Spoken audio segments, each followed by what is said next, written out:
You want me to hit the button then, right? Never There mind. it I guess is. I You're did. live.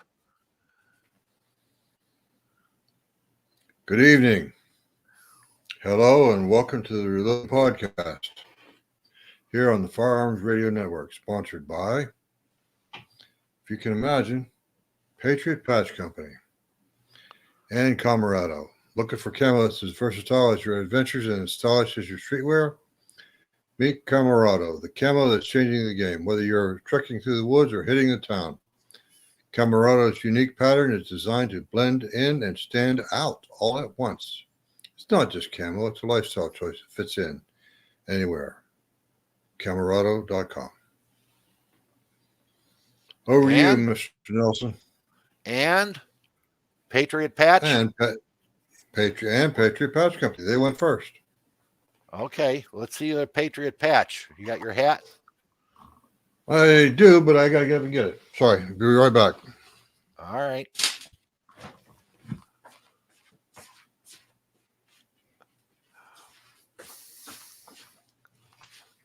There's some editing for you, Sharp. Went through my headphones down, earbuds down. Anyway, there's the hat on the head. There's Santa Stan. He knows. Tomahawk and an AR-15 stock in the background. NVG goggles. And look at that Viking bastard. Isn't he one badass rascal? Yep. Can you imagine having so much hair you got to actually braid it to get it out of the way? Yeah, I like the skulls he's got on it. Yep. Actually, they're not skulls, Paul. They're tassels. This is no lie. All right. Look at they're actually it's background. All right. They're tassels. 3 tassels at the bottom. Anyway, that's Patch of the Month, December, Santa Claus, St. Nick, and well, see, it looks like what's that military site they put on made by TrichCon, Chris? Oh, come on, help me. Expert Voice or GovX?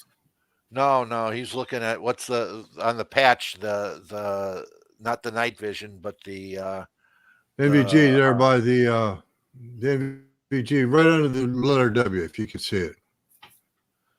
Oh, I can't remember that one. Armacite? No. Okay. Try again. Right there, but right under the W, Chris. Does that help? It's a red dot that they use. Not TrichCon. TrichCon made the red dot. Aim point. No, it's one they put on EOTech. ACOG. Okay. Yeah. Let me get off this full screen. Anyway, that's part of the patch for the patch of the month here on my Condor hat. Ho, ho, Merry Christmas, my friends. Yep. Ray, what you been up to? Not much. Just get ready for Christmas and get things wrapped up. And been working on my old car here lately. I mean, kind of shifting gears a little bit, giving the guns a break. Got some projects on the car I wanted to get done. Other than that, that's about it. Sold an old car that we had. We've had it for 20 years, never did anything with it. And a buddy of mine wanted it, so I sold it to him. And he's only had it a little over a month, and he's gone to town on it and done quite a bit of work. So nice. Chris? Like I was telling you, finishing up the little parts that take a lot around the home remodel. It's just all trim work now and cutting some black iron for supports and stuff in the pantry to tie it into the rest of the house, and threading that by hand, not using the fancy dancy $400 or $500 threader that I'm not going to buy and use once. Still trying to find elk, but they've been pretty scarce up where we hunt, so had no luck yet. Well, keep trying. When's the season end? December 31st. Okay, 2 more weeks. Yep. Jim, what you been up to?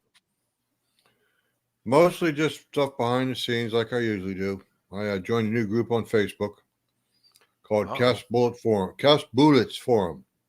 Cast boletos, huh? Okay. Yeah. I told them I think they're going to have a fit because I'm going to start casting in zinc. That's okay. Somebody call my wife. Anyway, yeah, I'm going to start casting in zinc. All with zinc, you got to use a steel mold. If you get aluminum that hot, it's going to be real. It could be really, really potentially trouble.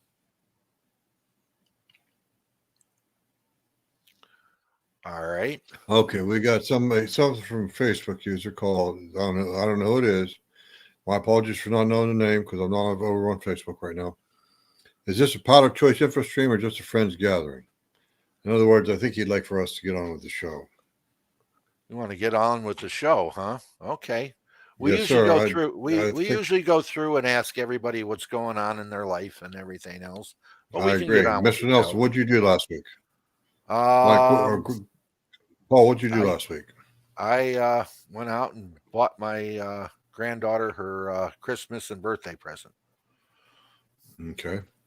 Got her a Ford F-150. So she's Nice truck. Nice present. Yep. So that was my big thing. And don't know what I'm going to get the wife yet. Figure that out. See what's left after Uncle Sam gets through with me come January. So, powder choices. How do we pick a powder out, Chris? Just grab whatever on the shelf and dump it in and go with it. Go ahead. Put some bullseye in that 270 of yours, Chris. Go right ahead. That's right. That 6.5 PRC. Get some bullseye in there. That'll work. So, All like putting a stick of dynamite in your rifle. well, he's only going to put 1.5 grams in there anyway. So, Only once. Only once. Come on, Well, Chris. Tell us right. What are you going to put in that 300 Win Mag of yours? Well, first off, I'm going to Or the determine what I'm Lapua. using for a bullet, Good. and that's going to drive the powder. Because if I'm using a heavier bullet, I'm probably especially for that 300 PRC, I might be using a slower burning powder, like an H1000. Mm-hmm. But if I'm using a lighter bullet, I might use something a little bit faster. But where you should start, and the correct answer is once you know your bullet, whether it's a Hornady or whatever, dig out your reloading book, see what they got in there, and should help you determine at least where to start with the powders. so I get 10, 12 powders when I open the book up. So, do you look at any of it by what the loading density is going to be?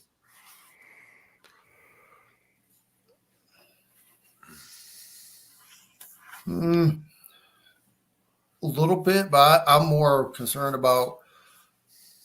I kind of look at what's more reliable, especially where I hunt a lot in cold weather. I want to use a temperature stable powder on top of Okay. what might be a good choice.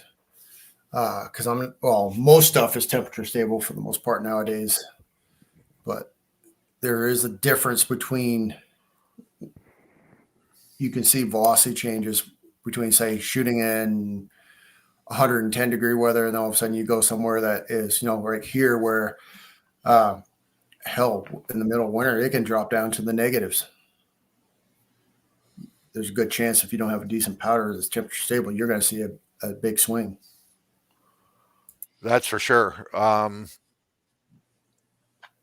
kind of look at loading density as I go into it, because I'm looking for that 85, 86 to 90, 92%, 93%.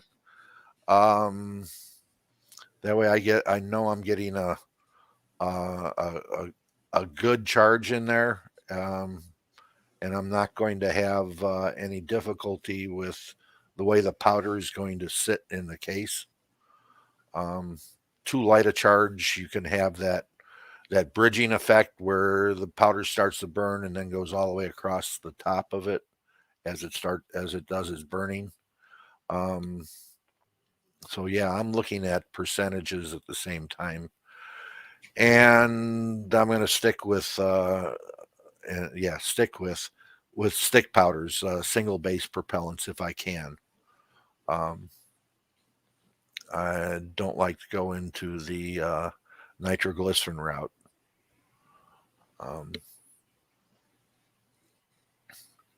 That's personal preference there. I feel that nitroglycerin wears barrels out faster, but you can't get away with it sometimes. Right. So a question from MA. I had some powder in my RCBS Chargemaster for a couple of years. I just left it in there when I was developing and load. Never took it out. What to do? Put it in a container with desiccant. Throw it out. I'm thinking throwing it out. He says it's VV 30 and 320. Yeah, I'm still I agree with thinking. you, Paul. This is a safety issue, and when in doubt, throw it out. Yeah, I never leave my powder in any of it. Anything, whether it's in Yeah. the Dillon Right. or whatever, because you don't know how long it's going to be before you get back. So it's just once you're done, clean that out, because you might forget what you got in there for powder, and you're like, I come in and say, well, I'm going to load up for my 308. Oh, I think I had Varget in that thing. Yeah, I should be good. And it's, Retumbo. There's going to be a difference. Or the other way around. Yeah. Yeah. Kind of what I've gotten used to doing is I go through a pound of powder. I'll peel the label off the jug and I'll cut out where it says H48.9 or 5, something like that. And I'll stick that sticker on my my hopper. I'll go ahead and do my charging. And if I know I'm going to do some more the next day, I'll leave the cap on. That way I know when I come back to port in that particular jug, But there again, I won't leave it in my hopper for more than a day or two, because it will collect moisture. I'm paranoid about that, so it goes from the powder container to the hopper, and then at the end of the reloading session, back into the powder container, and then the powder container goes into a lockbox where I know that's not going to get any more moisture into it or desiccate. Desiccation is just as worse by losing moisture. So that definitely, Jim. I have to admit to making a horrible mistake by doing exactly what this guy did. I poured Unique on top of a rifle powder. I don't even know what the rifle powder was. Thank God I put it through my Ruger M77. I swear to God that thing is stronger than a bank vault. Because I had a duplex charge, is what I'm trying to tell you. Yeah. What the ratio was, I don't know. I only tried 2 rounds and it's like, something ain't right here. Started popping, primers falling out in the magazine well. And it's like, yeah. Think of it more as a that rifle proprietary blend, Jim. What's that? Think of it more as a proprietary blend. Yeah, well, it was a blend, all right. It really was. So anyway, MA, to answer your question, I believe the consensus of the panel here is throw your powder out. Clean out your Chargemaster. Hopefully you get it all out. If not, you might have to get a new hopper, whatever. That's another issue. But throw your powder out, please. Yeah.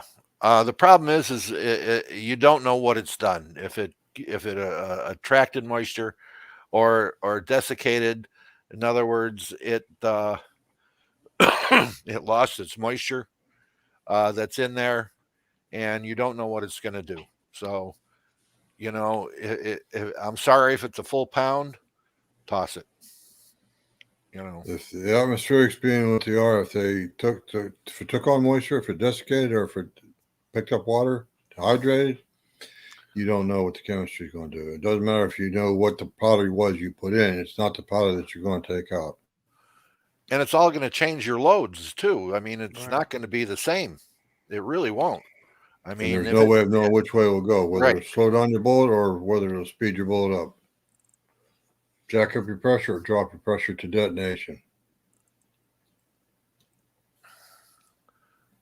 from the four of us, throw it out. Yeah. Okay, that's done. Let's move on. Let's get back to the show. Paul, you want to take the first question? Sure. Question one. Question one: what was the first powder introduced by Hodgson in 1947? Anybody know? I wonder.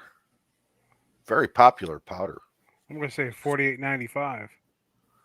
There you go. You're very close, Ray. You're very close. Put an H in front of it. Yep. H40, yeah. Yep. Basically, what he was doing then was they were taking surplus 30-06 powder, and it would have been IMR, but and it was IMR, but he bought it in the surplus market, couldn't list it as IMR powder, so sold it as Hodgson 48.95. So he Right. wasn't buying pull down, he just buying canister grade. He was buying canister grade, yes. Okay. At that time, right after the war, that's what they had, lots of it. Yeah, Okay. I imagine. Pull down came later. Right.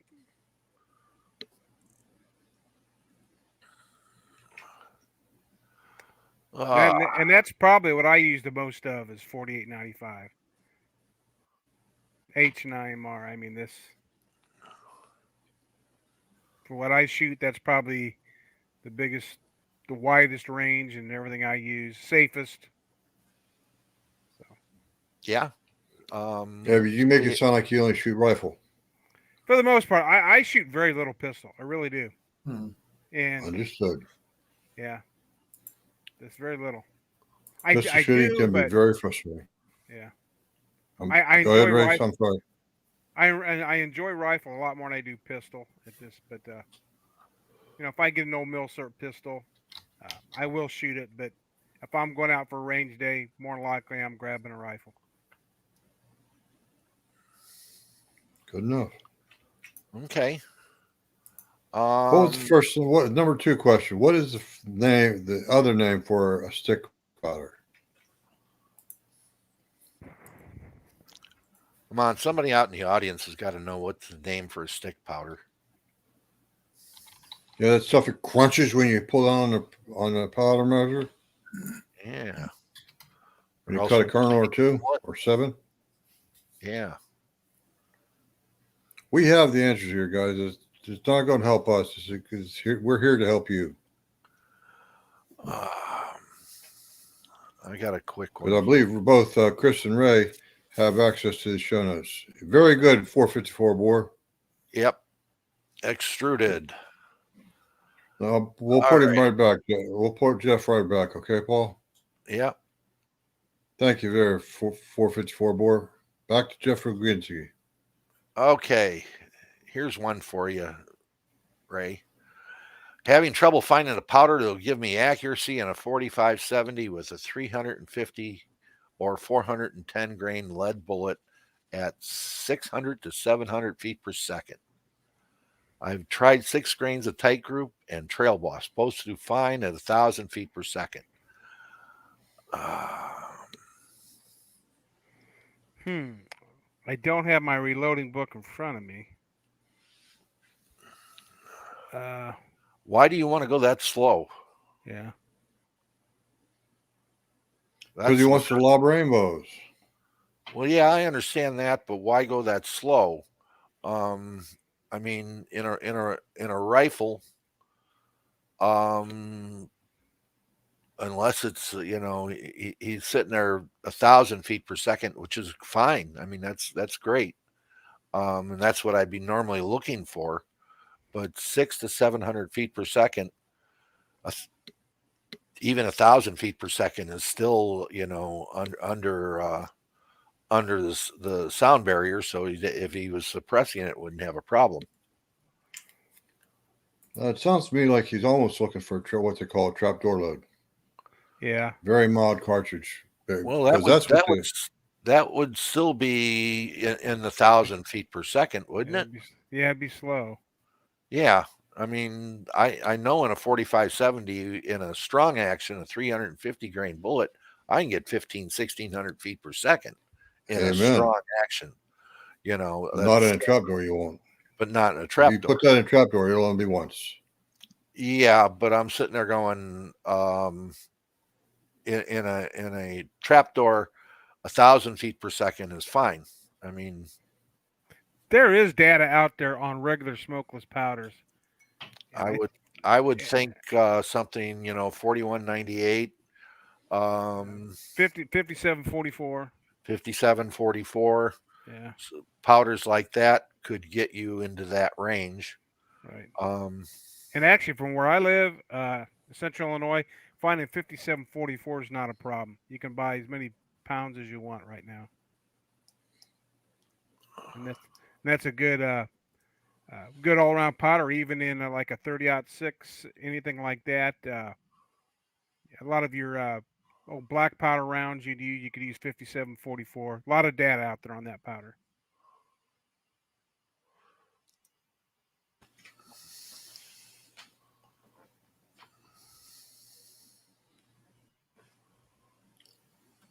Well, Mr. Roginski, I guess we're going to say we don't have an answer for you tonight, sir. Yeah. I'm looking up. The only thing I can figure, he's trying to reduce the recoil, to tell you the truth. Yeah. Or he's got an old trapdoor and don't want to stress it too much. I agree. And he's got a final comment there. A pretty big difference in sound between 600 and 1,000 feet per second.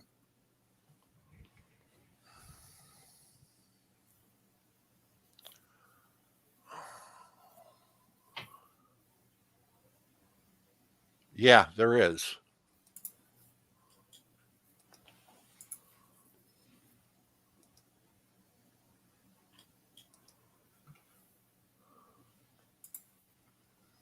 And would you believe in the Hodgdon manual, they are not giving, they're giving maximum load charts. And they're all in 1,000 feet per second. So, like you're saying, 5744 is 24 and a half grains of powder for 1,049 feet per second. That's the starting and only load for it. And the same thing with the IMR loadings that we talked about with the 4198. So black powder would be the only way to go. Yeah, I think I've done a 3031 load in that in the past, but there again, it's not a very heavy charge. But there again, go by published data. Don't go. Yeah, they're listing for a 410 grain bullet, 4064, 4198, 4895, 2495, and 5744. Yeah, I'm looking at Hodgdon's subsonic data, and they're only listed using Trail Boss. 385, 405, 385, 45 grain bullets, and basically 14, 13, 14, and 10 grains. 10 grains out of 485 will give you 804 feet, but that's not really working with what he's got. Closest thing would be that 405 grain bullet, and they're saying 13 grains gives you just over 1,000 feet per second.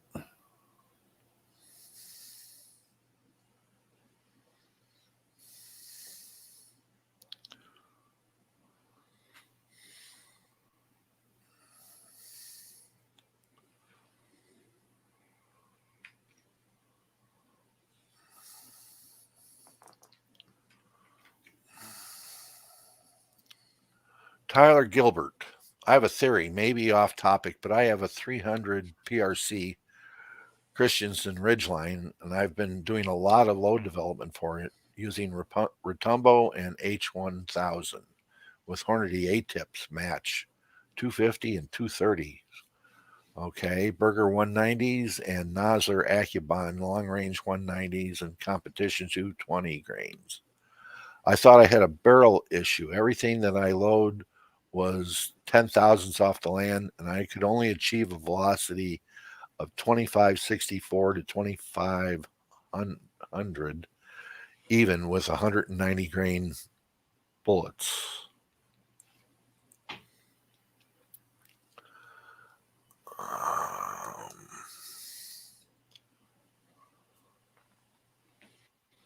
Well, it looks like we're missing a big comment in the middle. Something that got cut off. I don't think Mr. Gilbert's noticed it yet. Well,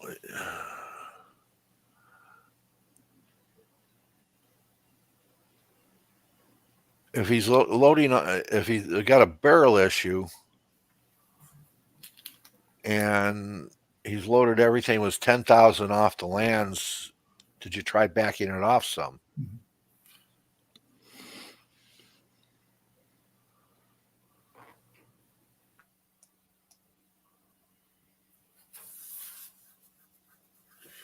Yeah, he should be, especially with the 190s, he should be pushing around 31 because that's what I'm pushing with mine. And I'm shooting the Hornadays, their new CX, and I'm pushing right around, I want to say it was just under 31. But I'm running 20,000s off the lands. I've shot the 220s and I don't have my book in front of me, the same ones that he's been shooting the Burgers. I want to say I was somewhere 28 to 29, going off memory. I know a lot of the Christensen arms. I know everybody, oh, they're high priced, but I still hear a lot of people, you either get one that shoots lights out or they don't shoot at all and they have to send it back in and they end up throwing a new barrel on it. I know they had a lot of barrel issues early on. So it kind of make me wonder, is that a brand new rifle or is that one of the first runs that they had? And just, but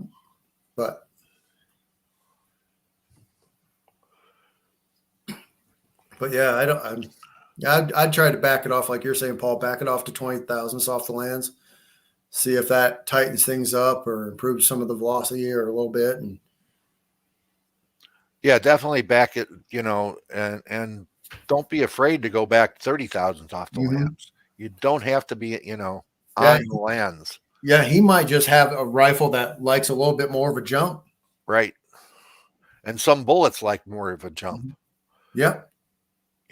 So Nosler custom competitions are one that I'm almost 50 thou off the lands with them, and they shoot better that way than they do uptight and personal. So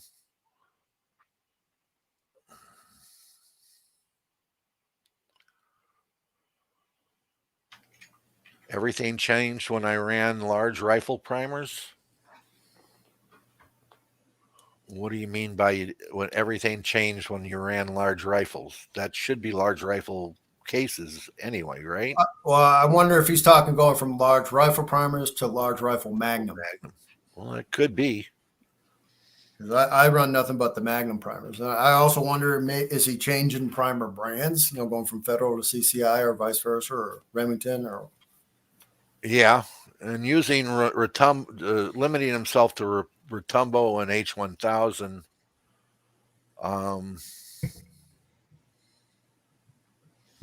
I know it's hard to get, but see if you can come across some Alliant powders. I don't, Tyler. I'm running H1000 in mine, and it's had pretty good results. But like I said, I'm running 20,000, so I'd probably start there before you do some major changes. Try to go back to Light Rifle Magnum, because if you look at the reloading data, that's what about everybody that's done their reload development, whether it's Hornady, whoever, that's what they're running. So I'd try to go back to that too. Then just back it off the lands a little bit, see if it does anything. If it doesn't, then that's start looking at a few other things. Then, like Paul said, maybe find some. Yeah, if you can find Reloader 26. Yeah. I know some of the stuff is hard to come by, especially Alliant powders right now, but in Magnum cases, 26 has been a very good powder. Or go to something a little faster. Try some IMR or H 4831.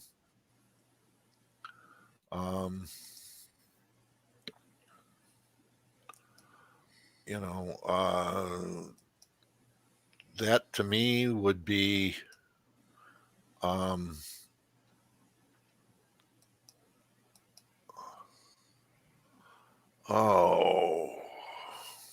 let me look up just a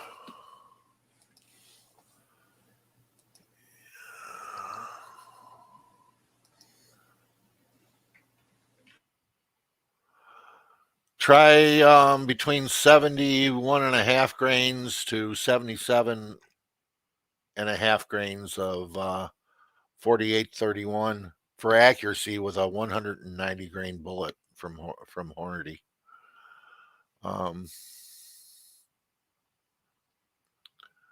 You're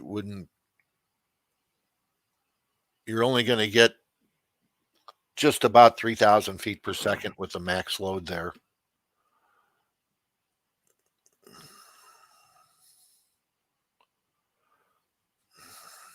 Facebook user, thoughts on H1000 for 300 Win Mag?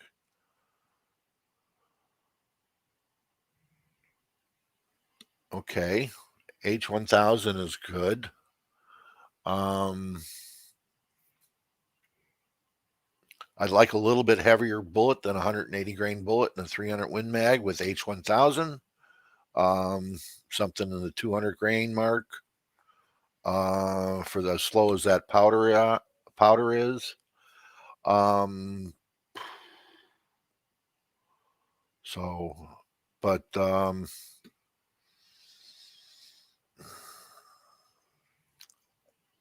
Again, Alliant 26,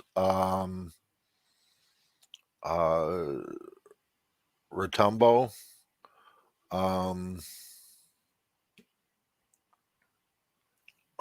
4831.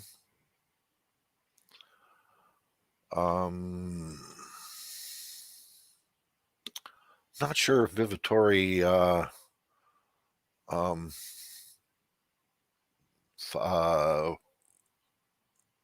160 would work or not. I'm not sure.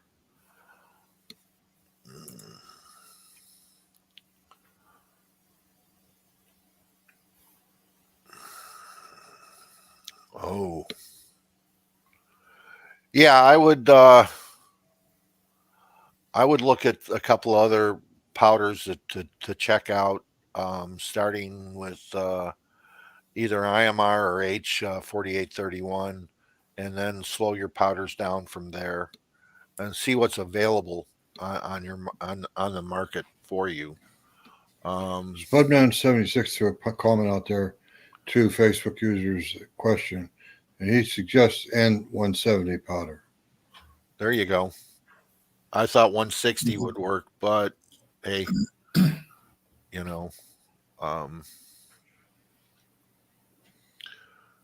it happens.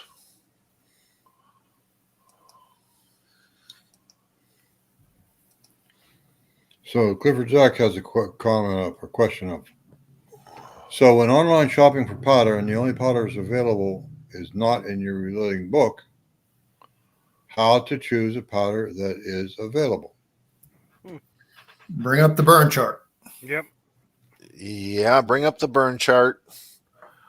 Look at two powders that are next to each other. Mm-hmm. And then see if you can find one of those. Yeah. if you can find one above it or below it. And just so you know, I mean, you can call Sierra, you can Mhm. call Berger, you can call Barnes, you can call any of the powder manufacturers. A lot of times they don't list stuff, but they've tested it. Yep. And it will, you know, if you find something that's available, you can pretty much, you know, get there that even if the load isn't published, because there are so many powders out there that are so close to each other that most of the reloading manuals cannot put all the powders down in the book that will work. Yeah, and I'd be safe. I'd back the starting load off by 10% and go from there. Yeah. Ray, I think you meant back off the maximum load 10%. Yeah, well, No. I always start at the bottom. Yeah. Yeah. Starting load. Okay. So you're Starting load. basically 20% under the max then, right? Well, you can't say that that's Yeah. going to be 10% higher for a max load, or even 20% higher. No, You know, maximum load is maximum load. If I use the word Right. maximum, I meant minimum. Yeah. Yeah. You know, minimum load down 10% and then work your way up. Right. And you're usually going to be pretty safe there. The other benefit to that is you get to shoot the gun more. Right. And, Yep. and a police department sniper that I'm very good friends with told me one time, the only way to get to know your gun, to shoot your gun. Well, that's how many more shots for you, Mm-hmm. Mr. Zach. How to I choose think you powder lens level. Keep experimenting. Burn And charts. I think you nailed it, Paul, when you said the manuals can't give every powder next to each other because they're going to give you a wide range of powder manufacturers. Yeah, and some of them are only listing you know, 3 or 4 manufacturers, and there's so many powders in there, Right. you know, that they can't test them all. Yeah. Or they have tested them all, and you know, they can tell you. But if you got you know, one powder that's just, you know, one step on the burn rate down from where you're at, in other words, slower, hey, you know, go ahead. Yeah. Now, if I'm not mistaken, every reloading manual I've got's got the burn rate chart in it somewhere. Yeah. I just had a thought. This is just a thought for you, gentlemen. I wonder if the items that are listed in the reloading manuals could be market driven, meaning they have contracts with various suppliers to list their loads and their loads only. Oh, I wouldn't doubt it.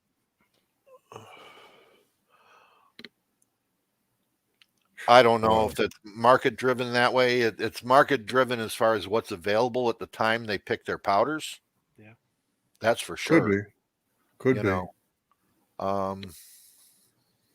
being in Sierra's reloading room, you know, you look at all the powders that they stock.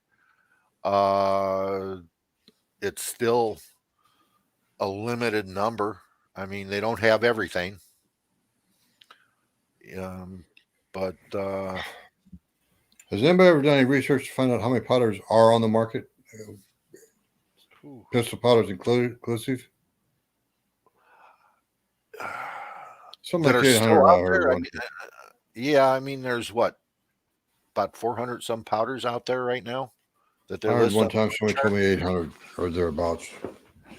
That's, I don't know if they're talking about the powder 800X or 800 powders listed. Wow.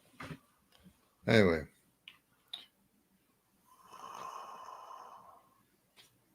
There's one I don't like. That was a good comment from Paul Laud. His comment is several are about to be no longer on the market. Several powders no longer be on the market. Yeah. I agree with you. We don't like that.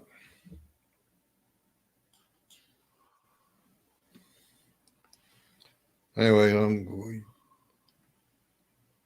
what is the main ingredient in smokeless powder? That's question number 3 for us tonight. What is the main ingredient in smokeless powder?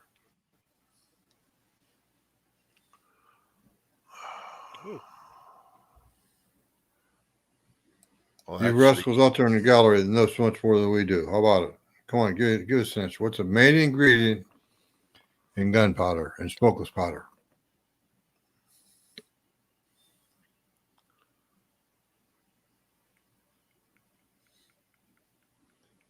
wow.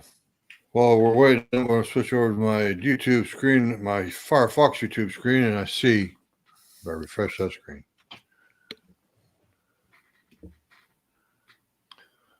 Uh, 26 watching, 19 likes. Come on, guys. You can put something out there.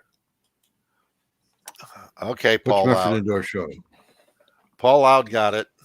Yeah, Very being good, the Paul. overachiever that he is. Yep. So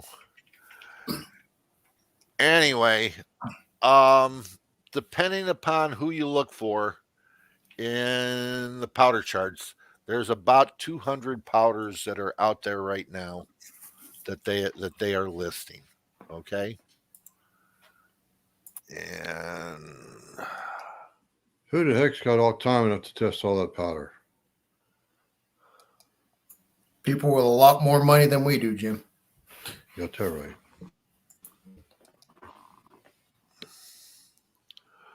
so Oh, there you go for a powder chart, burn rate chart. I think I saw 191 at the bottom, Paul. You saw 197. Oh, excuse me. Vivitori 20 N29, which is a 20 millimeter powder. Just So what that's the 20, as in caliber 20 millimeter. yeah, caliber is in Canon.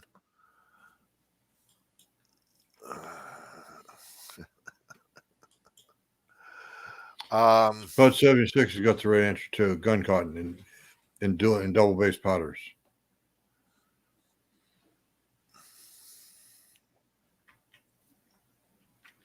Gun I cotton? don't think that's up to date, No. Paul, because I don't see the new Winchester Stay Ball in HD on there. No, this is it. You know, it may not be, but then Hodgdon has another one. Whoop.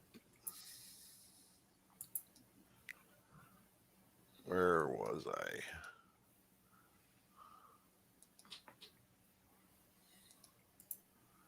This is Hodgdon, and they only list 163.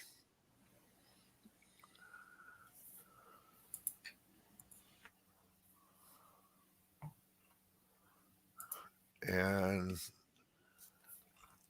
some come, some go. I mean, you know, there are powders that I was using when I started reloading that are not out there anymore. Boy, does that tell you how old I am?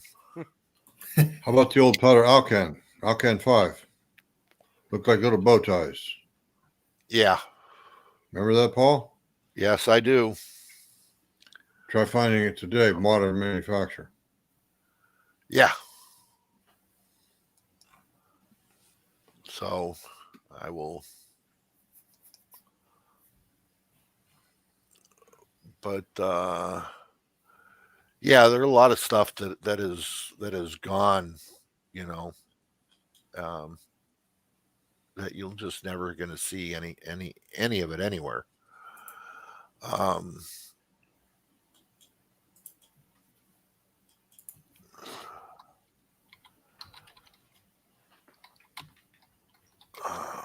Oh, here we go. Here we go. Oh, God, here we go again. Yep. We covered this topic last week, Sonny. Well, No, he's got a good question. It's a fair question, but we covered it last week. We could go over it again. well, it's But easy. he broke it up the right way. Powder for pistols, handguns, powder for rifles, long guns. Right. I got the simple answer for that. What's that? Look at the reloading data, find out what all the rifles that you want to shoot typically shoot, and buy that powder. You mean the powder that's commonly listed for every one of my Yep. 15 rifles? 6.5 PRC, 300 PRC, 338 Lapua, all like H1000. That's a universal powder for me then. And Paul and I like Unique. Yes. Handgun ammo. I use Unique. I literally use Unique for all my handgun ammo. Yeah. And I'll tell you what, I do some pretty good shooting with it when I'm at it. But like I think what you guys were talking about last week too is there is no real universal powder. It would be nice, Agreed. like if you buy Hornady Super Performance and it could work in everything. Oh, that'd be perfect, but it ain't the way it works. Well, we got some generalizations in here, okay? I mean, if you're reloading 25 ACP, 380, Unique isn't going to be much of a use for you. It's Agreed. just too bulky of a powder for you to really use. So you got to go with a tight group or something along, or bullseye, something along those lines, or a ball powder 231. Work fine for that. Unique covers probably about 95% of the pistol cartridges.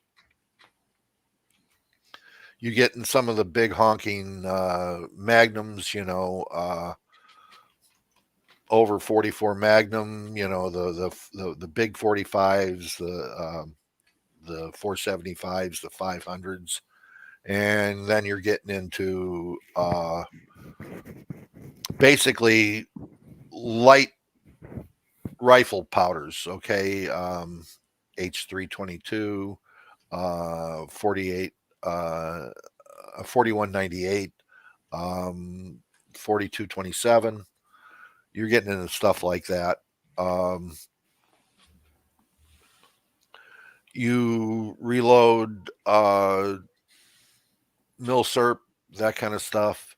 You're fine with something 3031, 4895, IMR or H. Even some Varget will get you into a lot of places. Yep. And then there's some military pull downs that'll work. 844, 846. Right. Nobody really realizes it, but AA 2230, H335 were originally pull downs for the 223, and they'll get you around a lot of places too. Well, I think a lot of those quote unquote universal, like Sonny even mentioned, he did mention Varget, which you said, Paul, would get you in a lot of the right places. Yeah. The quote unquote universal that tends to be more common or a little bit wider spread are also the ones that are harder than hell to find. Right. Yeah, I mean, right now 4895 is pretty hard to find. Okay, either IMR or H. You can find some 2495, but I find that to be a little slower than H. So by about 2 steps. Yeah, because I think what you get to is a lot of people, they might like powder X as their main go-to. Like for my 300 PRC, it's the H1000. Right. However, if I find 4831 SC in stock, I'm like, well, I've done low development on that with that. So that's a backup. And I know H1000 is hard. A lot of people will buy that secondary backup, which might be somebody else's primary. And then that powder is hard to find again.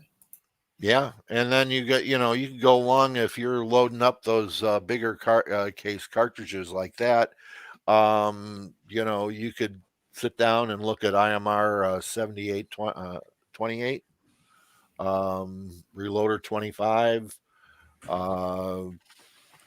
I don't know. Can you still find Hodgson H450 out there?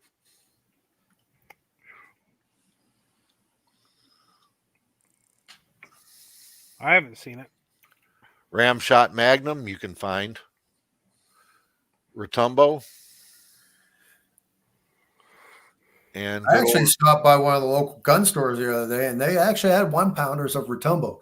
yeah, there you I go. wasn't paying there. I was like, I'm good. I was like, holy crap! I couldn't believe the price. It was like $89 per pound. Is what? Oh Yeah. my I God. was like, whoo! Mm-hmm. And I was talking to Stacy's stepdad. He's up in Montana, and where he's at there, he called me up and he said, "Hey, one of the local shops, he's got a pallet of H1000, a pallet of Rotumbo." And I said, just out of curiosity, find out what the prices are. He was charging $4.20 per 8-pound jug of H1000, That and goes he said I think he was charging $4.40 for the Rotumbo. I told Stacy's stepdad, I was like, "Don't walk away, run away. That is Yeah. bullshit." But I'm sure he's going to get some people that will go and buy it. Yeah, of course. Isn't Winchester making a Rotumbo copycat right now? They're supposed to be making a Magnum. A WW Magnum, if I remember right.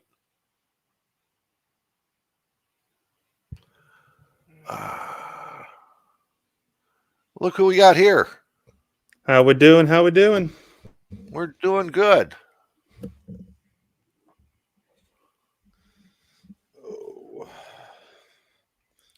So you get done with your meeting?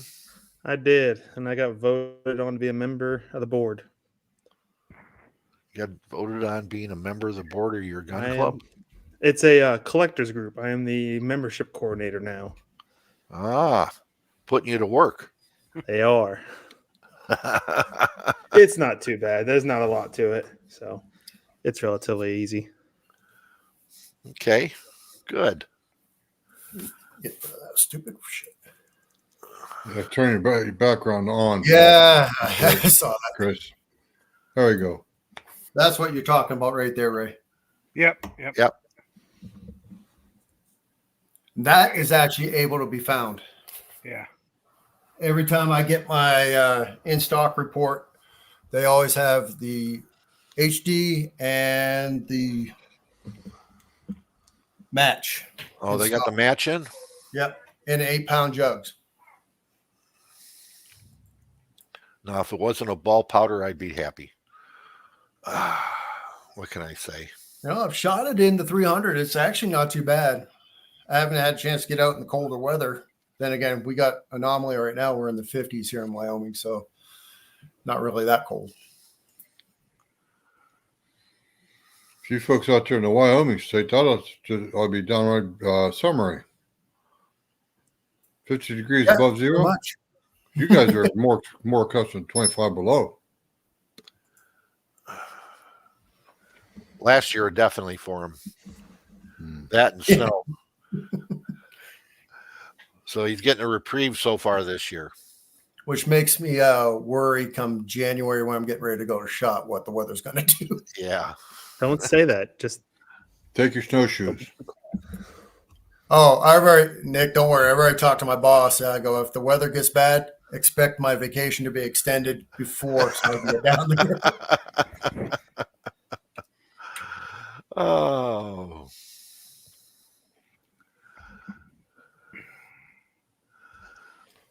All right, Rick? quick question for the peanut gallery out there. When was the first smokeless powder invented and first used commercially? DuPont, something like that. No. no, No. Dad. Think about Uh-uh. it. What was you got to think back to our mill syrup? What was the first cartridge Ha, on I- black there's- powder? Wait a Yeah. Or minute. off black powder. Off black powder. But then you got to think about it. Then you think about it. First I bet I know. smokeless powder invented and then first used commercially. And we're looking for the years. I'll bet you I know what it is. It's been named already tonight on air. What was it, Jim? My favorite handgun powder. No. Wasn't unique. Nope. Well, I'll be darned. The French invented the first smokeless powder and commercially used it in military rifle ammunition in 1884. Yep. Okay. And so Does anybody know what gun? it was a LaBelle. It was very easy. Yep. 1886 LaBelle. Yep. Uh-oh, we got a comment from the Peter Gallery. Ballet C and Padra B. Padru Bay. Yep. I'll be damned. Good on you, six-pack. I put up 676's comment. He said some dude in a little lab coat invited. Well, that was being funny. But here's the correct answer. Give that boy a star tonight. Nobody It was sees it actually- but us. It's just is he give him a saying- star away. Velocity invented it? Is that what he's saying? Yes. No, it was actually Paul Vielli. Or I'm probably butchering that last name. But Or it could be his spelling, too. Nobel was dynamite. Sorry, Yeah. guys. yeah. Yep, agreed. He's the one who came up with the Nobel Peace Prize. Yep. Oh, shut up, Loud. I was waiting I knew for you were going to do that. I knew he was going to. Can I ban that boy? Peace through firepower, right? I had a round of 8mm LaBelle up here on the counter the other day. Don't know where it went. Dating me back to before the Chinese. Invented for the black powder. God bless. Love you, Paul. Very little.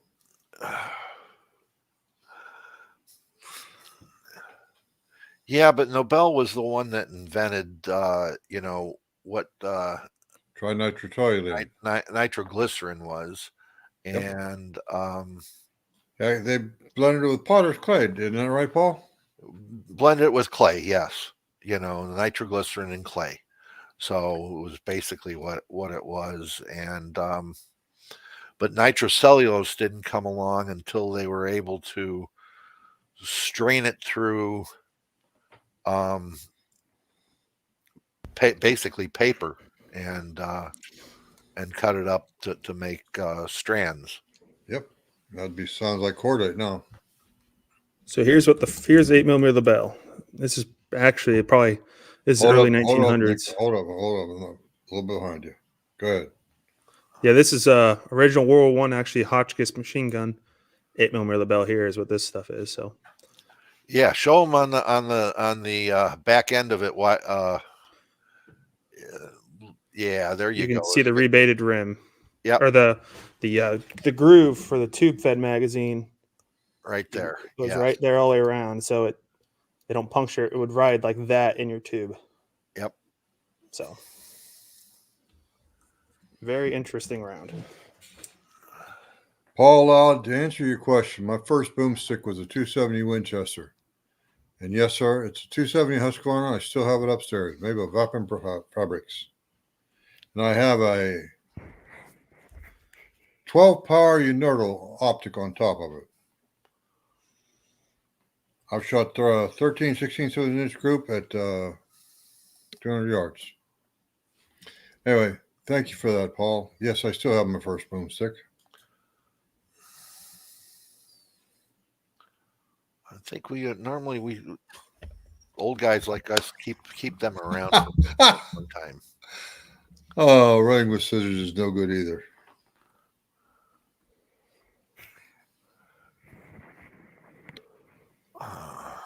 Yeah.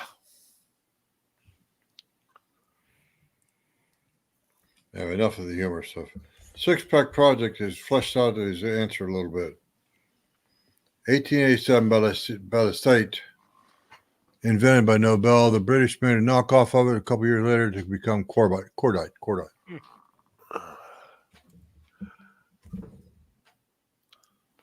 I beat you that by 3 years with Paul. Yeah. Vallely, 1884. Yep. 1884. The Yep, French. Paul. They were the first ones. That changed rifle manufacturing overnight with the LaBelle and smokeless powder. The British were behind the game at that point. They were Well, still using, everybody was behind the game at that point. yeah. you Germans know, were. everybody. You're right. So Yeah. technically speaking, you're absolutely right, gents. Yeah. Yeah, because when they brought the Lebel out, that was smokeless. The British were using the Martini, which was a single shot, big bore black powder. Germans were using the 7184, which was also a big bore black powder, but tube fed. U.S. is a big bore trapdoor. Yeah, still a trapdoor. Big bore And, single shot. The Russians were using Berdan, single shot. no, weren't they using a needle rifle at that time? You could be right. It was right around that. They went from Yeah. the Berdan to the needle. It's all the Russians were so weird to follow back then. Not until like the 1890s is when then the Mosin was developed in 1891, and Right. the rest is history on that. Yeah, it hasn't changed a whole lot. No, Yeah. I think 4 total modifications done to that family. But it was, the French, really shook things up. And what war was it? Right when they What was that war? 1885, I think it was. It was, and the French came out with had come out with their rifles, and they would volley fire, and they That couldn't was see the them. Sino-French War, There we go. which took place China, Vietnam. It looked like. Yeah. They would fire, and no one could see their smoke because it was smoke. They'd have a little bit of smoke, but not much, and they couldn't return fire because they didn't know where to aim. Normally, they would just aim at the puff of smoke that they would see, and yeah, very interesting time. I have an interesting one that's going to be here on Friday, gun wise. You know what I saw the other day? I have to tell you, when you guys were up at Vortex, both of you were up at Vortex with all your guns about 4 years ago. It was. Has it been that long? Holy cow! Yeah. It's like forever ago. Oh my gosh! I got to look at that video. See how many views we have. Yeah. And it's grown quite a bit since then. What we've taken. Oh gosh, it's like probably tripled probably. We got in a run there for a while. They were sitting there, and I'm looking at the rack they put up in the back, and they're just all full of guns there. And I'm sitting there going, yeah, Ray's van must have been really full that day. So we took my truck up there. Oh, okay. And we filled the back, and I have a super crew cab. We filled the back seat to the ceiling. To the ceiling. We could barely see out my back window. It was that full of truck. And we left him in. Oh, it was just, we were afraid if we got pulled over, what the cops were going to say. I tell you what, if you're ever up in that part of Wisconsin, it's definitely worth the stop to go to the Vortex facility. There's a lot to do around there, actually. You got Vortex, of course. And if you want something cool, there's actually a cave about 10 minutes down the road. Super cool cave. Well, they're supposed to have their range open now, so it wasn't open when you were there, right? No, they only had they had the 50 and the 100 is all they had when we were there. Yeah, they hadn't even started building their 25-yard indoor, and then the shoot house wasn't there or anything. They had the outdoor, but they just didn't do much at the outdoor range. But and they weren't really having the training classes per se. Then. Yeah, that wasn't even open yet. I don't think Edge was open yet. But no, it's an incredible facility. Even just their showroom. If you ever get a chance, go up there. They're right on a nature preserve, and you can look out the window out to this 700 acre probably plus. What would you say, Dad? Yeah. And it's just nice rolling hills, and you'll see animals out there, and you can use their binoculars, their spotting scopes, everything, and it's just giant windows. An incredible facility. And then you can buy stuff there as well. And it's, yep. 6-pack project, 1895, PT number 541909, Whistler and Aspinwall, WA30 powder, what we know at what we know at now as the modern extruded powder. Hmm. That's interesting. So 30 cal, that would be Well, we were making the 30 cal at the time. that'd be 3040 Craig, wouldn't it? Yeah. Yep. And God, it you're would making me feel old. probably be pretty close to the same powder they used when they developed the 3003. And Paul Loud's probably not wrong. It's probably an offshoot of 3031, one way or another. The reason why I said you guys make me feel old is because when I went through Navy boot camp in 1971, we were carrying 3040 Craigs. Real? Yep. Wow. I found a way to speed load one of those. I got to play with it sometime. Well, they were demilled. That was plugged on both ends. Oh, I like shooting the Craig myself.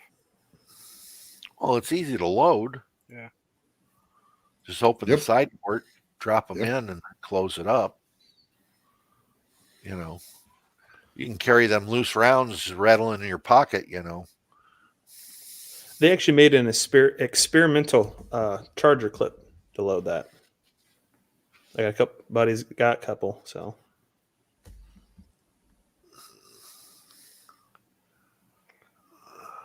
Similar to the K31 stripper clip, ain't it? yep, very similar. K31, isn't that Swiss Army rifle that you just straightforward Straight pull. push yeah. pull? Straight pull. Yep. The initial development was in 1889, and they used that all the way through the 60s. And they're still shooting them today in Switzerland in I was matches. going to say, it sounds like it's still a pretty damn effective rifle. They're tack drivers, I'll tell you that. Whew. If you can find original GP11 ammo and not pay an arm and a leg, that's why I chronographed a box full of it and going to start working on my own development load of it.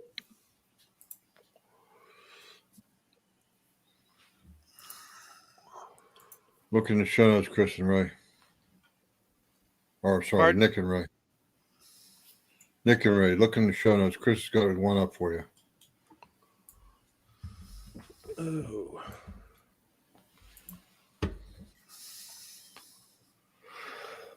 All right, So you old essentially- Milsurp guys, here's one for you from John Becker. Ooh. Okay, so I have been talking to a buddy that has a Lee Navy. It is very hard to load for. The only brass that can be converted is 220 Swift, but a lot of people are having issues with it because you will rupture the case head. It's very common to get case head ruptures. There was a company that you could buy custom brass. That company has now gone under and is not open. But it's a very, very difficult cartridge to load for, from what I've been talking to some buddies that shoot it, and it's just not easy to do. That's the simplest way to put it. Yeah, if you could get the brass, it'd be no problem, easy to load. You could load a standard 6mm round torpedo bullet mold on a nice cast load charge. Be no problem. It's just your brass is the hardest part. Being that you got to reform 220 Swift, and 220 Swift isn't the easiest press to find. Would you be better? Would you be better off downloading, just making powder puff rounds, just to? Oh, that's all I would do, because we've seen them both. That remember, that's kind of that one that's got that toggle that Aaron brought. Yeah. So it's a very cool rifle. It's just that's all I would do with it is powder puff loads, just a nice light cast load, just to plink with it. It's just that issue of finding the brass is not easy. If there was a common brass to do it with, it'd be super easy. It's just that brass is your big obstacle.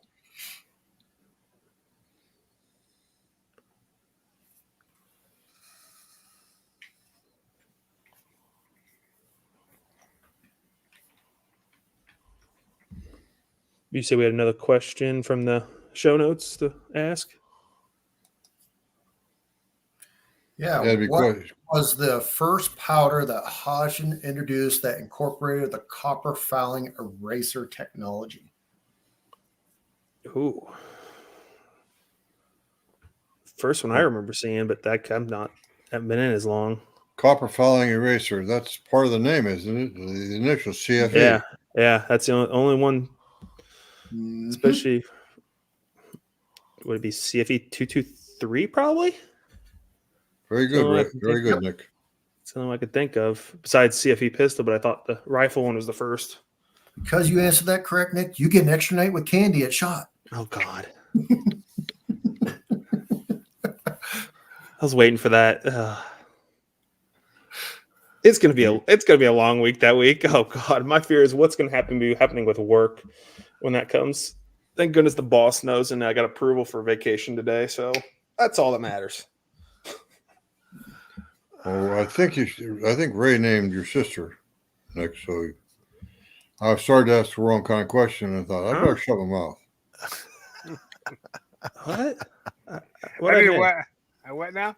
What I Ray, miss did earlier? you mention the name Caitlin tonight? Yes, that's Nick's sister. That's my Right. sister. That's why I started to make a candy joke about that, and I thought, I better not.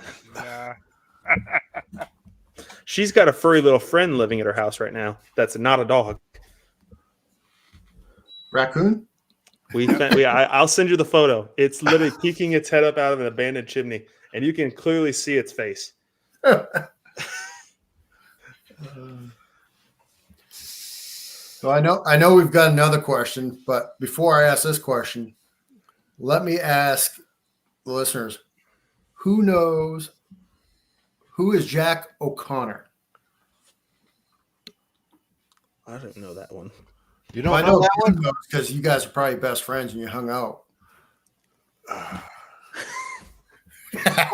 Close. You're close. He's right, but this is You're still for close. you, Chris. You're close, but I also mentioned why he's well known for the old days. For those that don't know, Very good. Look at this 6-pack project right on the ball. He's on it tonight. Yeah.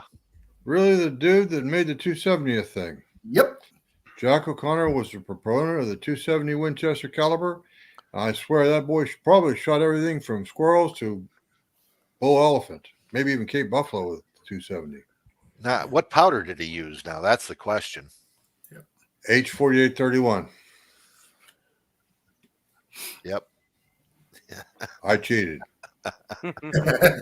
Oh, I knew about the Jack O'Connor and the 270, but I didn't know about the powder. He was also a writer for Outdoorsman, Outdoor Life magazine, where Yep. he I was also gonna say edited Outdoor Life. Yep. for 30 plus years, something like Yep. that. He burned a grain or two of powder in his day. Well, he is the original sheep hunter. Okay. Yep. He loved them big curly Right. horns. Right. And talk about the most expensive game to hunt is sheep. Mhm. I mean, bear hunts are expensive. Okay. You're talking 24, 25 for a for a brown bear hunt. But sheep hunts, you're talking 50 G's, on average. If you can pull a tag. And most tags are a one-time in your lifetime draw. Now, what makes it so much more expensive? The limited number of sheep there are. Oh, okay. Okay. And then the requirement of that they have to be, most of them have to be a full curl. Mhm. So they got to come around and they got to come back up to here. And then you're looking how wide they're going to be and, the base and everything else. And Yeah, 50 G's. Gotta love Paul out. Prairie Yeah. dogs are the most expensive. Uh, yeah, you know what? If you go on a prairie dog shoot, you might as well figure out that you're going to pay $1 to $1.50 per round after you reload it, pay for all your expenses on your trip and everything else. So figure about 3,000 rounds for a trip. So jumping back to the 6mm Lee Navy, I know Six Pack said it's also about a tenth of an inch short. Mm-hmm. Yep. That's what he So said. so looking at the case conversion book, so of course use 220 Swift, run case neck over a 0.22 to 243 taper expander, run neck over a 2.257 diameter expander, full length size, trim rim or turn rim to 0.448 diameter, and cut new extractor groove. And then it says case will be about 0.12 short, but will function. So it's that hard of a process to form 6mm Lee Navy. It's not very easy. When you get into where you're cutting extractor grooves, and Yeah. that's when it gets case conversion stuff. Yeah. Without a mini lathe. Mm-hmm. Well, you need a lathe to make it. There's just no Yeah. around it. You can't Right. cut a rim or an extractor groove without it. So, Right. Yeah, there's some stuff I can file if I need to file a rim a little bit. That's easier to do without a lathe. But if you're going really in depth past that, the lathe's the only way to go. A lot of times, a smaller rim's not that big a deal because Mm-mm. it's going to affect you on extraction. But That's like the new cartridge I'm going to start loading here soon. The rim is slightly narrower, so thinner. thinner. It's a little bit thinner okay. rim. So what I'm thinking I might try the O-ring trick, like you do on 303. I might try that. I'm gonna do some more research. that, or are you talking the masking tape? But if Well, he's- the masking tape's on the back of the primer. right. I'm So if you got- thinking If you got I a don't know. thinner rim, we'll play with it. Because it's So 54R brass is what I'm using. You're gonna make the rim the rim thinner. Let's see. So the best way to make the rim thinner is to work from the inside of the case, not the inside of the case itself, but from the bolt face. from the this part here, Yeah. thinner that going that way. So the cartridge I'm going to be loading. The thickness of the rim is 0.07. The Okay. I'm going to be using is 0.5 thousandth of an inch. Big deal. So yeah, not too bad. Masking tape's thicker than that. Yeah, it is. Yeah. Yeah. So that's using 54R. I can also use 8x56. It's a thinner rim. It's 0.056, but diameter's closer on that case. So, Okay. which still is only 0.02 of an inch. 200s or 2000s? Hundredths. 0.07 to 0.05. So I'll play with it. I got both cases in hand, so I'll probably size a couple of each and figure out which one works better. All right, if you don't mind, let's go to the next question Mhm. in the show notes. Nick and Ray, you should have the answers in the private messages that we have on screen for the hosts only. The question is, what is a double base smokeless powder? Ball type, nitrocellulose and nitroglycerin. Oh shit, I gave the answers.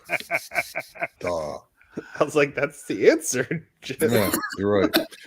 What hydrogen powder was first designed for the 45 Colt cowboy action and low velocity loads? Ooh. I hope you narrow down on something hard to find. Oh, I know it is. I can imagine. Do you know, Dad?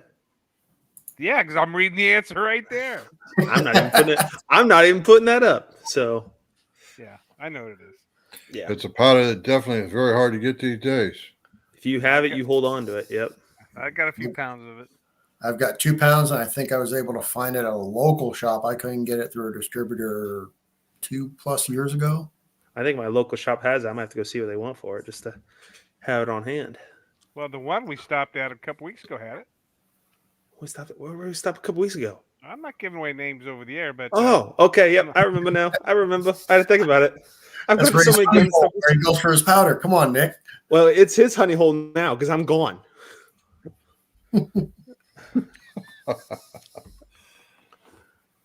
Are we talking 12-ounce bottles from Six Pack Project?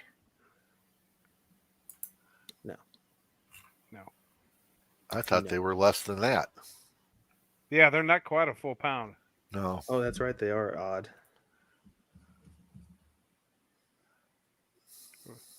I think what we're referring to is called Trail Boss. There we go. There you go. Jim Madaw, you first time ever heckling me, you rascal.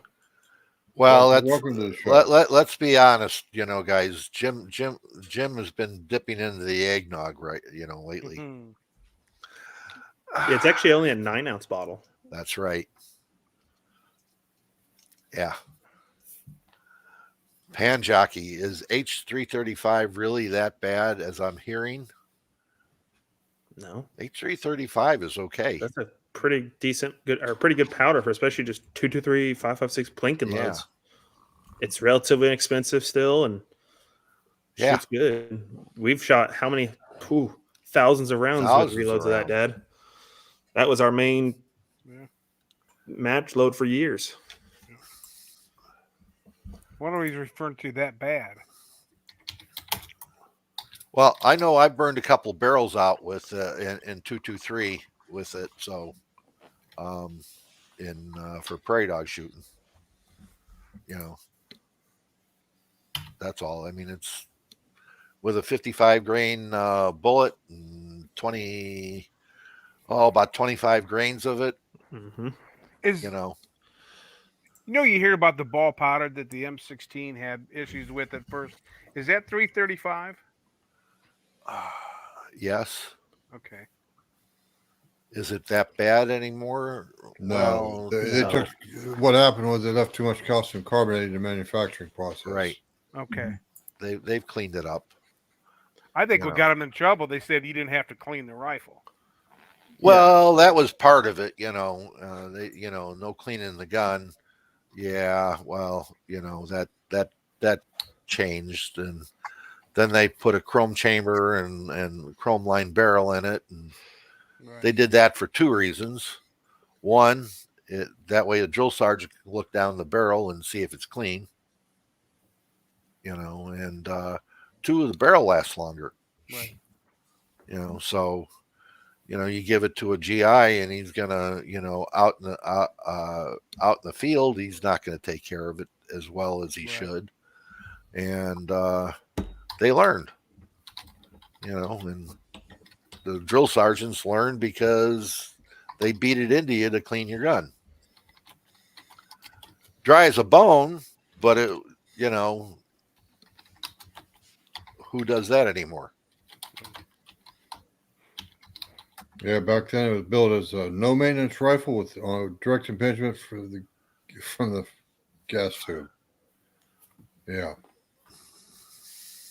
And stay off of Reddit then too, because it's not, Oh, Reddit drives me insane. yeah. Ugh, you don't know what to believe on there anymore. You got a question, give it to us, That's the last place I go is Reddit. Yeah. I'm for it's. There's very few things I can't find answers from either people I know or a community I'm in. I don't trust anything, even the stuff I see on the Reloading Room and Facebook. I don't trust anything like that. Unless I can't prove it myself or have somebody else back up the information. Yep. It's very, very gray lined anymore. Right. Well, one thing, Chris, before we forget, Chris brought up a good point. For those folks that are watching us tonight, and for the podcast listeners, there'll be no show to this next week and the week following, which will be New Year's. We are off for 2 weeks. And Mike is out for the evening and for the next 2 weeks due to family issues. And don't forget the episode once we get back, which would be January 9th, will be another call-in show. That'll be episode 478, I believe. And start thinking about sending information to us that who you want us to see at SHOT specifically. We're going to try to do like we did last year, but I think we're going to try to pump more videos out too. I think do some shorts. Yep, some shorts. I think we might even try to start getting intros ready. Yeah. Might as well get those done ahead of time that we can just plug and play. Yep. Paul Loud. We trust your comment.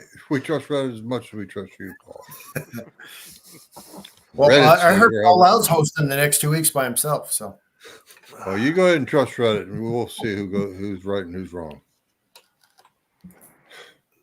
I do like our last question that we have. Go ahead, Nick. So, what is the world's most successful black powder substitute, and when was it introduced? I am getting ready to start playing with a lot of this.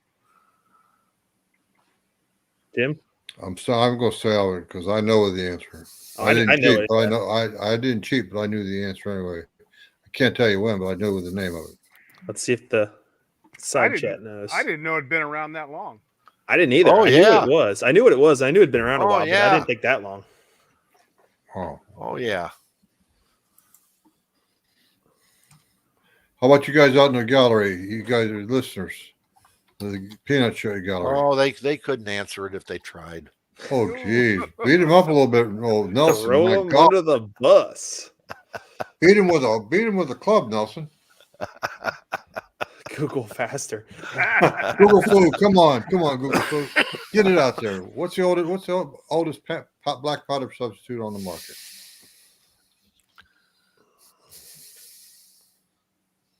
Question is for you guys that do know more about than I do, modern current events. Is it still being made?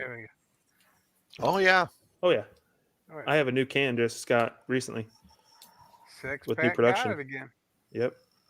Wait, he did? Oh yeah. It's not garbage. To the purist, it is. Well, yeah, of course. If I want to shoot real black powder, absolutely. But there for a while, we have an answer. Yep. There for a while when the GoX closed, and it was very, very, very hard to find true black powder for a while. 6-pack. Yeah. Question: what year was it introduced? You got all the answers tonight, bud. What's the answer to that? We'll put another star by your name.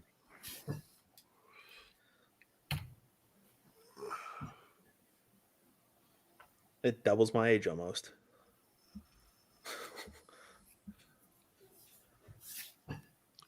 Well, you are a puppy, aren't you, Nick? 27. That's all the older I am.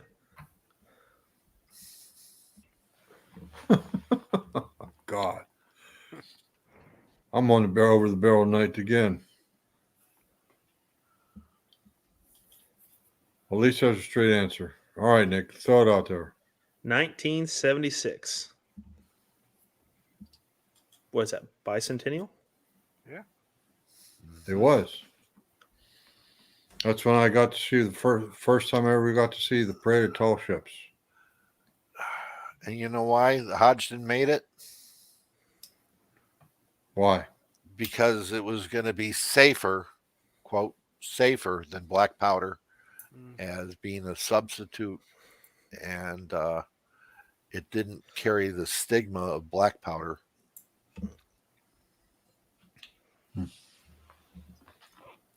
I thought you were going to tell me something to do with the bicentennial. Nope. He it was deemed a like a smokeless powder, and it didn't carry the requirements of storage that a black powder is required to have. in a store. Well, BP is considered and labeled as a true explosive, Right. whereas smokeless is considered a propellant, not explosive. Right. James Pugh put a comment up. LOL, I've used Powder Deck's a good bit inline cart muzzleloader. He's done with it. Evidently doesn't like it.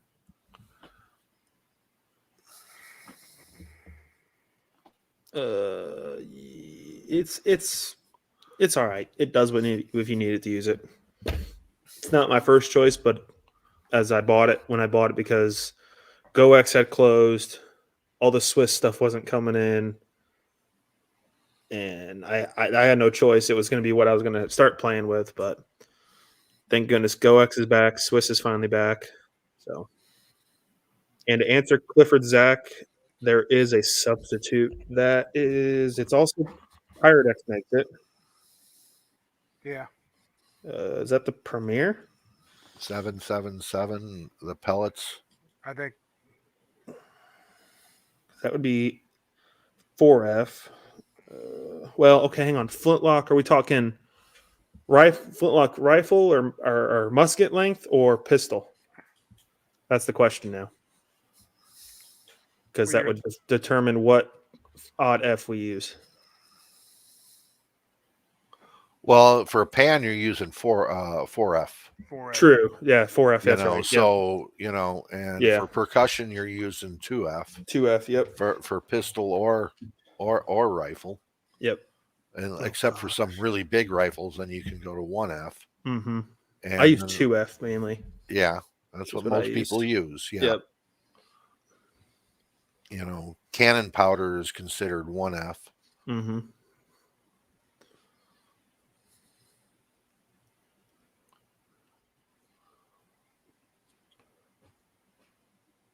Perfect. Great. Okay, that's about it. I think that's all the questions. I think. Yeah. It is. So don't forget our sponsors, Patriot Patch Company, and the other one is, bring it up, Camarado. Yeah, they were the sponsors for tonight's show. They are the sponsors. Camo pattern that. Well, go ahead, Paul. Yeah, camo pattern that's as versatile as your adventures and as stylish as your streetwear. Meet Camarado, the camo that's changing the game. Whether you're trekking through the woods or hitting the town, Camarado's unique pattern is designed to blend in and stand out all at once. It's not just camo, it's a lifestyle choice that fits at anywhere. Camarado.com. And then Patriot Patch Company, as we can see by Jim's patch up there. So he knows. Well, if you've been good or bad. Yeah, that's right.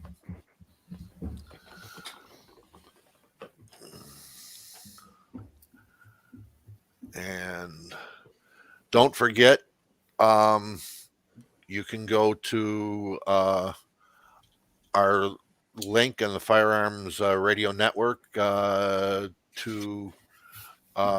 get our merchandise. We got our T-shirts, which no one's wearing tonight. You got our Chris mugs. gotcha. There we go. Chris gotcha. Focus, Chris Nick. got me. Focus, Ray. Focus. No. Yeah. Oh, it's Yep. Chris up there. Chris. Chris, why are you jumping around? There we go. Yep. There we Reloading go. Podcast, green. Yep. Reloading Podcast, swag. And you got our mugs, and we have Sweatshirts now. sweatshirts now, and I need to order one before shot. definitely. And just go on the Firearms Network, or go to southerngalscrafts.com to find our swag.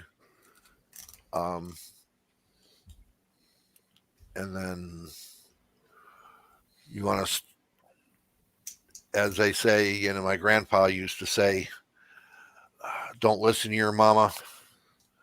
Violence does solve problems. Jump on Tag the on mill surf. time, gents. Sorry, Nick, I overrode you. Say again, please. Jump on the mill surf short bus. Teach them to shoot and reload when they're young. Shoot smarter, not harder. Support the Second Amendment always. It's the most important right we have.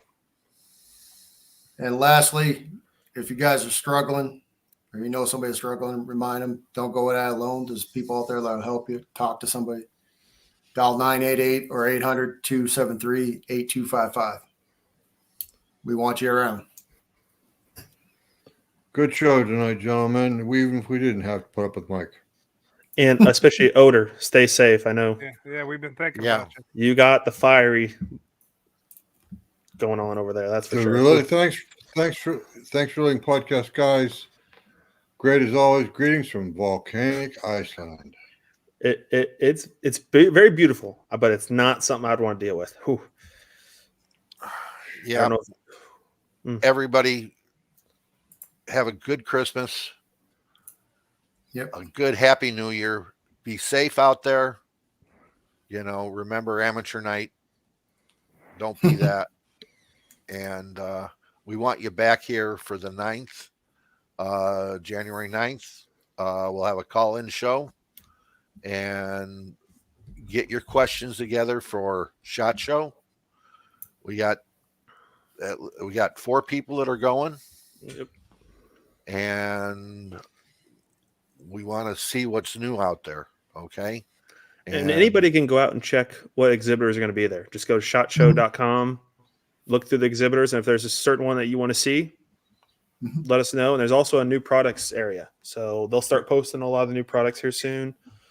If you see a new product in there that you want us to look at, we can go through the new product center. Also, if it's something that's available to be seen on the floor, we can go look at it. So, yeah, just let us know. So, questions together. Support us, Patreon, through the merchandise, and just giving us, some likes, some thumbs up on the old YouTube. Yeah. So One thing we Steer did forget is Reloading Podcast email. Reloadingpodcast@gmail.com. You got questions? Send them in. Mike handles all that, but send it in anyway. and our if you want to leave a voice message, 608-467-0308. All right, guys, have a good one. Merry Christmas. Merry Christmas, all. Christmas. Merry Christmas and Happy New Year.